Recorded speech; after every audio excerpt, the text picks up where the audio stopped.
Welcome back, watch people. Now, following on to a video that I did just recently where I interviewed someone who is currently working and active within an authorised dealership in central London.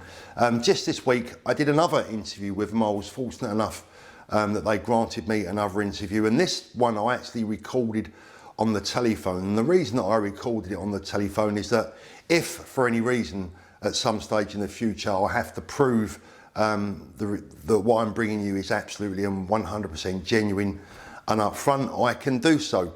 Now what I'm going to do is I'm going to play you this interview in just a few short moments, but I will add that it is the voice of an actress. Now the lady concerned has given me permission to reveal the fact that she is indeed a lady, and she's also given me permission to obviously air the following information that I'm going to play to you in just a moment. But quite understandably, she didn't want her own voice being played on the internet. So just to reiterate and just to make it perfectly clear, the voice that you're going to hear in a few short moments is that in fact of an actress and not the individual herself. And I started off by asking her the question, how many Submariners, for an example, do you personally sell on a monthly or quarterly basis?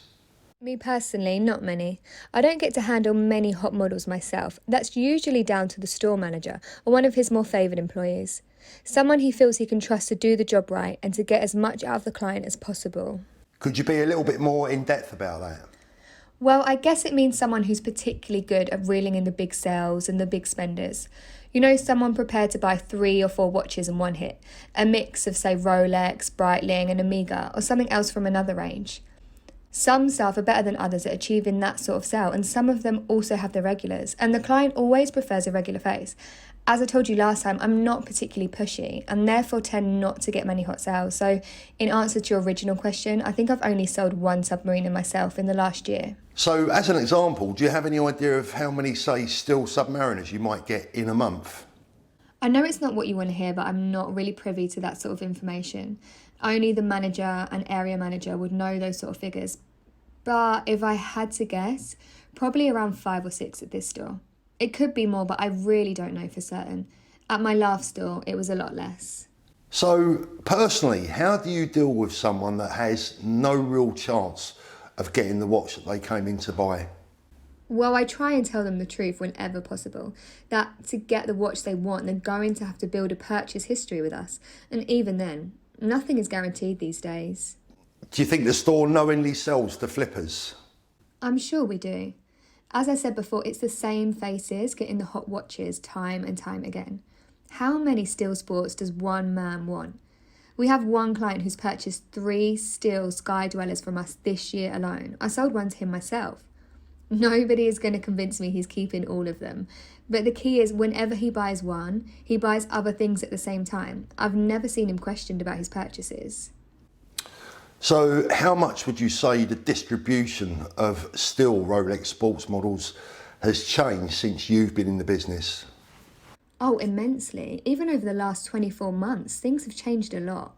We used to have genuine waiting lists for everything, even the Daytonas, but that's a thing of the past now, and it's quite disheartening for me turning people away every day. And you can tell the vast majority just want a watch for themselves. So can you tell us what watches are you asked for the most? Subs and GMTs, I'd say. Not so much the Daytonas, because people tend to know they won't get one, so they tend not to ask. Bimetal sales have been good this year, and the new Oyster Perpetuals are also popular when we have them. Yeah, interesting. What's their supply been like? Not too bad, actually. We've had quite a few, but again, most go to regulars.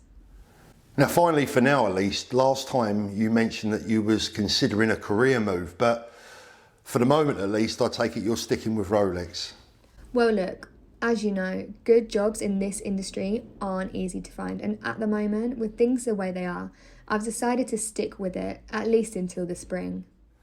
Well, there you go, guys, and I hope that along with me, you'll join me in thanking this individual for their bravery, their honesty, their integrity, and from my point of view at least, for choosing my channel to air their views and to tell us and to confirm to us what a lot of us already know, but at least it's being confirmed by the horse's mouth. And, you know, I understand that there are no explosive revelations within this particular interview, and there were questions that I did ask that were a little bit more in depth and delving a little bit deeper into one or two topics. But to be fair, these were questions that she wasn't really happy answering, and I certainly didn't want to push her. I am very grateful for the information that she already gives us, and she has actually promised me that she'll do it again.